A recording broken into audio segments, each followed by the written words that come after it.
नमस्कार मेरे प्यारे किसान साथियों, स्वागत है आपका आपके ही अपने किसान हितैषी यूट्यूब चैनल सादाबाद केसरी पर, जहां है हर खबर पत्थर की लकीर, वो भी डंके की चोट पर। एक मोटा सा लठ गाड़कर, जिसे न कल किसी का बाप उखाड़ सका था, न आज उखाड़ सका है और न कभी भविष्य में उखाड़ सकेगा, क्योंकि किसी की मां ने इतना दूध नहीं पिला दिया है जो सोनू चौधरी की बताई हुई रिपोर्ट को और उसकी बातों को काट कर या झुठला कर दिखा सके। सालों को टांग पे टांग रखकर तो हम चीर देंगे, क्योंकि हम देते हैं 100% जेन्युइन और ऑथेंटिक रिपोर्ट, जिस पर देश का ईमानदार विश्वास पात्र किसान करते हैं गर्व के साथ भरोसा।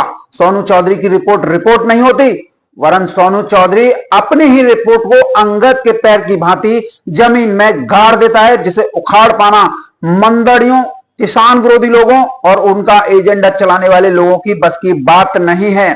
क्योंकि जब बात होती है किसानों के आत्मसम्मान और उनके बीच में विश्वास पैदा करने की, तो वहां पर विषम परिस्थितियों में सोनू चौधरी ही ढाल बनकर अंगद के पैर की भांति डटा हुआ मिलता है। किसान साथियों, जिस तरीके से सोनू चौधरी की रिपोर्ट आप लोगों के सामने प्रत्यक्ष प्रमाण के रूप में उभरी है और उससे आप किसानों को आलू के अच्छे से अच्छे दाम प्राप्त हुए हैं, तो आप लोगों का विश्वास भी सादाबाद केसरी चैनल पर बढ़ा है।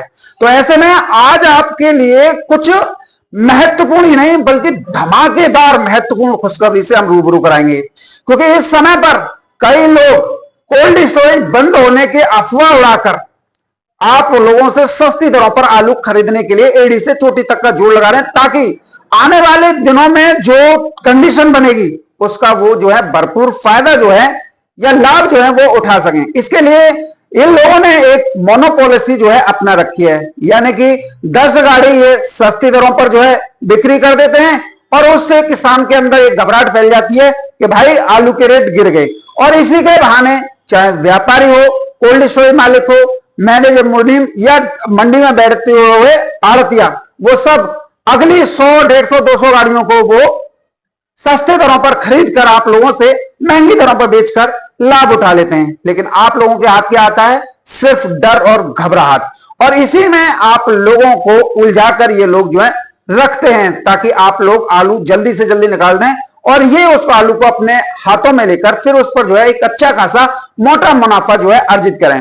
अब किसान साथियों, इस सब के बीच में आप लोग भी जो है कुछ ज्यादा ही एक्साइटिंग हो जाते हैं आलू के रकबा बढ़ने को लेकर। आप लोग न जाने किन की बातों में इस तरीके की प्रोपेगेंडा फैलाते हैं या फिर खुद ही उसमें उलझते हैं। आप लोग व्यापारिक भाषा बोल रहे हैं, आप लोग कोल्ड मालिकों की भाषा बोल रहे हैं, आप अपना जीना मरना स्वयं नहीं देख रहे हैं कि हमें अगर इन चीजों को यहां से हम कहेंगे तो अगली बार से जो है हमें आलू के अच्छे रेट मिल जाएंगे। ये आप लोगों को का सोचना चाहिए, विचार करना चाहिए कि हम आलू के एरिया को बढ़ा रहे हैं, रकबा को बढ़ा रहे हैं और फिर हम जो है अगली साल ये इसलिए बैठेंगे कि भाई हमारे आलू के रेट मिल जाए। देखिए, कोल्ड मालिक कभी भी नहीं चाहेगा कि आप लोगों के आलू तेज दरों पर बिके, व्यापारी कभी नहीं चाहेगा कि आप लोगों के आलू तेज दरों पर बिके, स्टॉकिस्ट कभी नहीं चाहेगा कि आप लोगों का आलू तेज दरों पर बिके।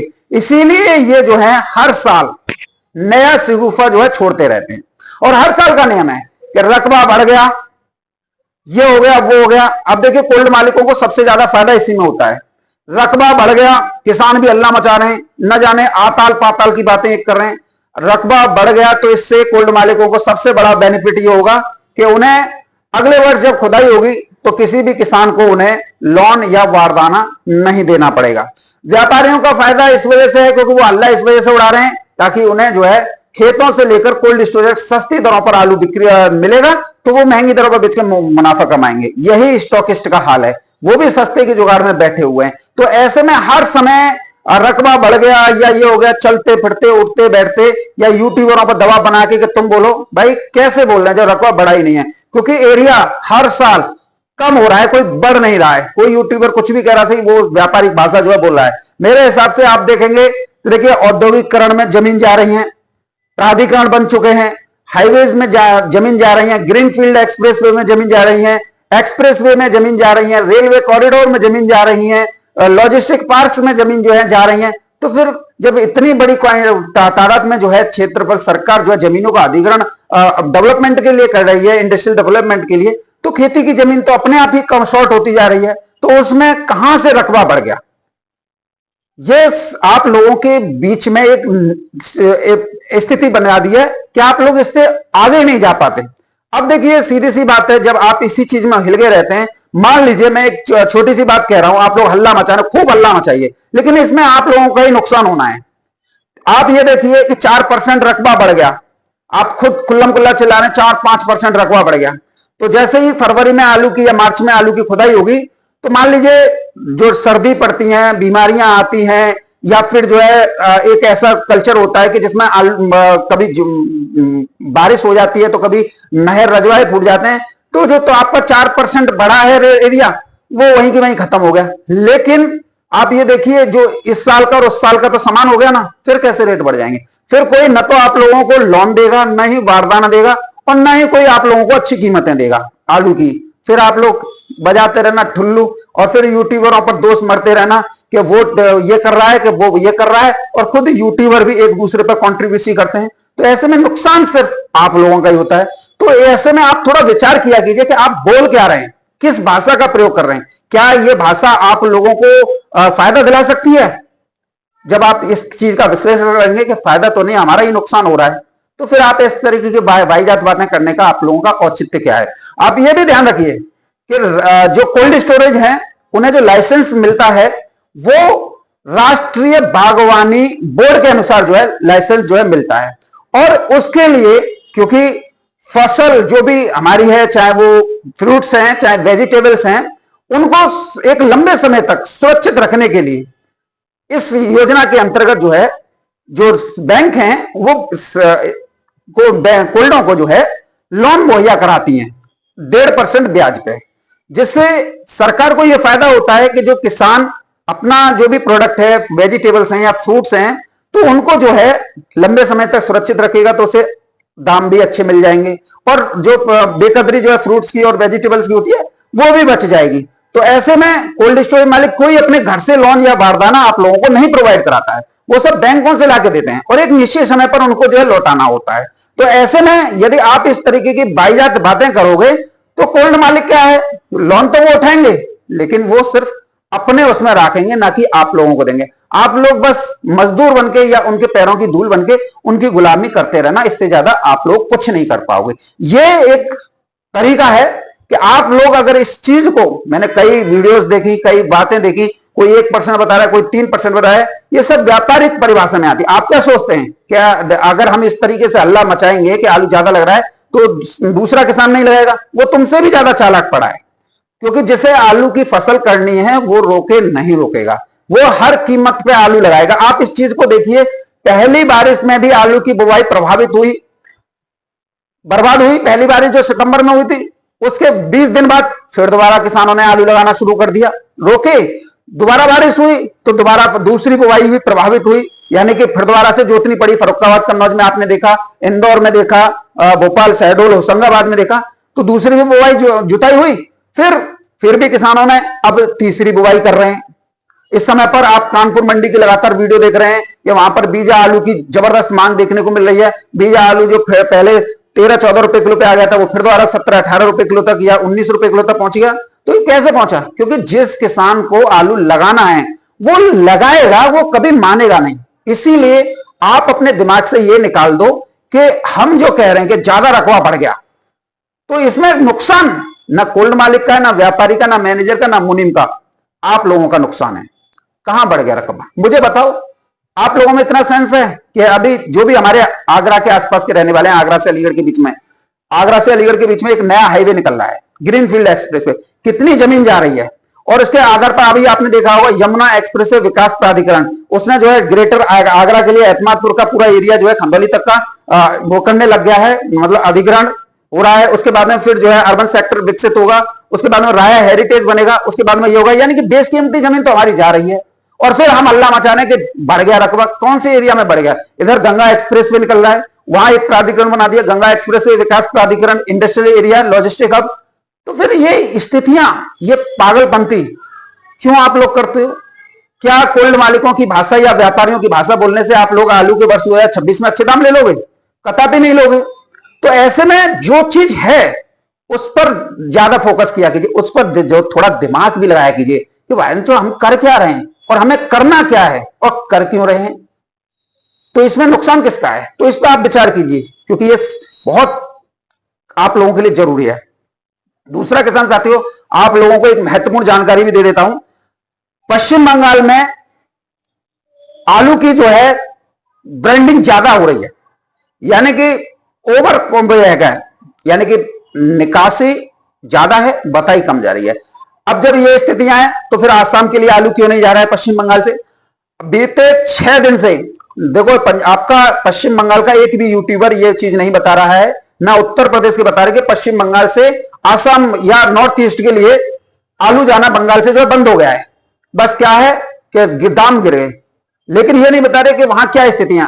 जब नॉर्थ ईस्ट में असम है, मेघालय, त्रिपुरा है, यहां पर आलू के दाम बढ़े हैं, तो फिर मजबूरी में आसाम सरकार है, अरुणाचल प्रदेश सरकार है, मेघालय सरकार है, इन्होंने उत्तर प्रदेश से आलू की मांग की है।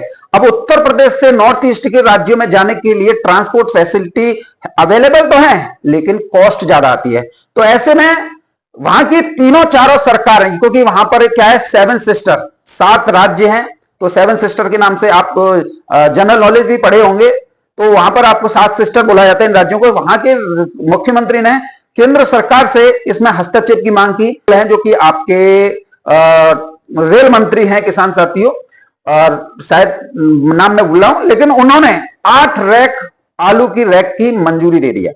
अब हाइब्रिड आलू उत्पादक किसान भी, जो उनको ये लग रहा था कि हमारे आलू के रेट नहीं बढ़ रहे हैं, 37-97 भी आसमान छू रहा है, सूर्य चिप्सोना जो बढ़िया क्वालिटी का है वो भी दाम अच्छे छू रहा है, और भी कई प्रजाति वो भी दाम छू रही हैं, लेकिन हमारे हाइब्रिड के दाम नहीं बढ़ रहे हैं। तो ऐसे में उन लोगों के लिए एक राहत भरी खबर जो है ये आज सामने निकल कर आई है कि फर्रुखाबाद के राजपूत कोल्ड स्टोरेज समेत दर्जन भर से अधिक कोल्ड स्टोरेज से रैक लगी है, और जो है फर्रुखाबाद से असम, सिलचर, सिलीगुड़ी किसान साथियों, और भी आगे के लिए डिब्रूगढ़ तक के लिए भी लगी है। तो ऐसे में हाइब्रिड आलू उत्पादक किसानों के लिए ये किसी भी गोल्डन चांसेस से कम नहीं है। हम यूट्यूबरों को बात करनी चाहिए किसानों को किस तरीके से फायदा हो सकता है।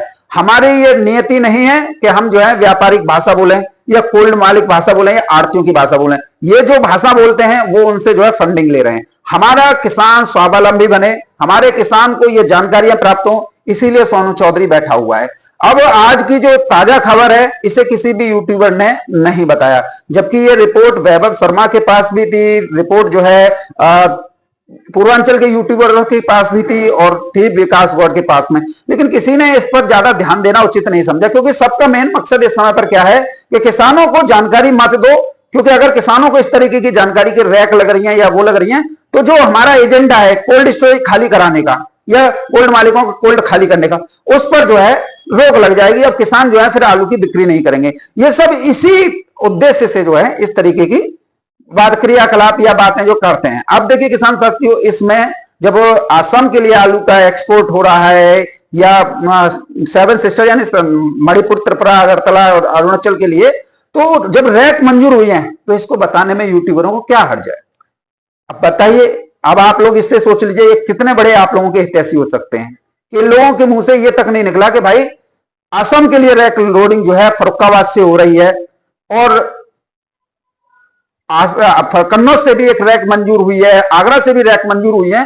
तो हाइब्रिड आलू के दामों में जो है आग लगेगी, क्योंकि उधर जो है पश्चिम बंगाल से आलू जाना बंद हो गया है। तो हमारे हाइब्रिड आलू उत्पादक किसानों को इसके अच्छे रेट मिल जाएंगे, चाहे आप हॉलैंड के आलू उत्पादक किसान हो, चाहे सिंदूरी के आलू के उत्पादक किसान हो, कंचन के हो, चाहे आपका जो सफेद में जो है पुखराज है, ख्याति है, FL55 है, के मोहन है, तो इन सबकी जो है रेट 100, 150, 200 रुपए प्रति कट्टा जो है बढ़ जाएंगे, क्योंकि अंत समय चल रहा है। और अंत समय में ये बड़ी खुशखबरी जो है रेलवे मंत्रालय ने जो है दी है। तो ऐसे में ये आप लोगों के लिए एक बहुत बड़ी अपॉर्चुनिटी जो है, संभावना जिसे बोलते हैं ना, उसके द्वार खोलेगा। इसके साथ ही किसान साथियों, सादाबाद के जवाहरवीर कोल्ड स्टोरेज जो कि राया रोड पर है, झगरार के जो प्रधान है नसीर अहमद, उनके द्वारा जो है किसान साथियों आज आलू की बिक्री कराई गई है। और जो आलू की बिक्री है किसान साथियों वो काफी अच्छी दरों पर हुई है। टोटल 37-97 आलू है, और किसान साथियों और जो बिक्री हुई है किसान साथियों वो हुई है, देखो ये पर्ची में लगा देता हूं, आप लोगों को समझने में आसानी होगी। ये बरामई के प्रधान हैं, सादाबाद क्षेत्र की अच्छी ग्राम पंचायत है बरामई, वहां के ये प्रधान है बंटू चौधरी जी। और इनका जो है आलू खरीदा है धर्मवीर सिंह व्यापारी ने। और किसान साथियों मोटा है, लॉट संख्या सब कुछ डला है, 967 रुपए पहला लॉट, 216 कट्टे का, एक दूसरा लॉट 215 कट्टे का, 961 रुपए प्रति कट्टा बिका है।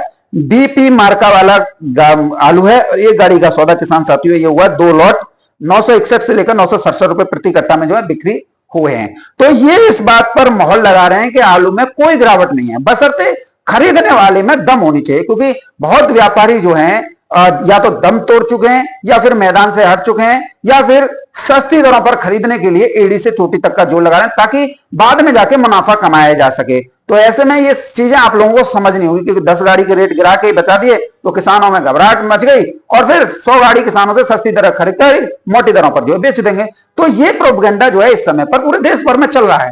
तो ये स्थितियां परिस्थितियां आज आपके सामने आई है। मेरा निवेदन आपसे रहेगा, फालतू बातों को सुनने की अपेक्षा, फालतू बातों को करने की अपेक्षा जो आप लोगों के हित में है उस पर आप बात कीजिए, उस पर आप टिप्पणी कीजिए। आज मैं आपको वीडियो के माध्यम से बता रहा हूं कि आज जो है फर्रुखाबाद से रैक जो है, पहली रैक जो है आज लोड हो रही है। देख लीजिए ये रैक का फोटो है, वहां के जो किसान है उन्होंने भेजा है। किसान साथियों मैंने बताया ना, राजपूत कोल्ड जहानगंज फर्रुखाबाद समय दर्जनों कोल्ड स्टोरेज से इस समय पर लोडिंग जो है इस रैक के लिए चल रही है। तो ऐसे में अभी देखिए फर्रुखाबाद से भी रैक हैं कन्नौज से और रैक हैं किसान साथियों आगरा से।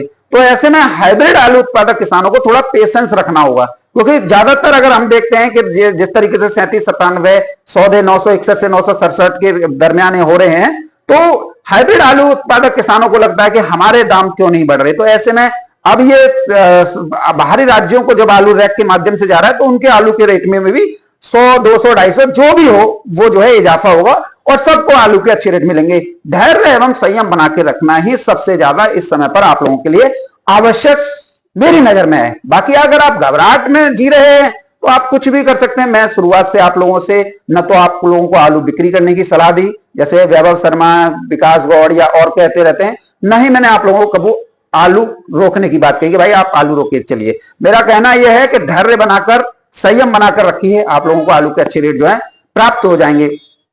अब एक बात और मैं फिर दोबारा से रिपीट करूंगा, क्योंकि कई लोग क्या है कि वीडियो देखने के बाद में बोलते हैं अरे यार तुम ये रेट बताते हो वो रेट बताते हो, हमारे यहाँ नहीं चले। तो दूसरी कि आप इस तरीके से बात कर रहे हैं, देखो ये समझ लीजिए आपके लिए बेहतर रहेगा।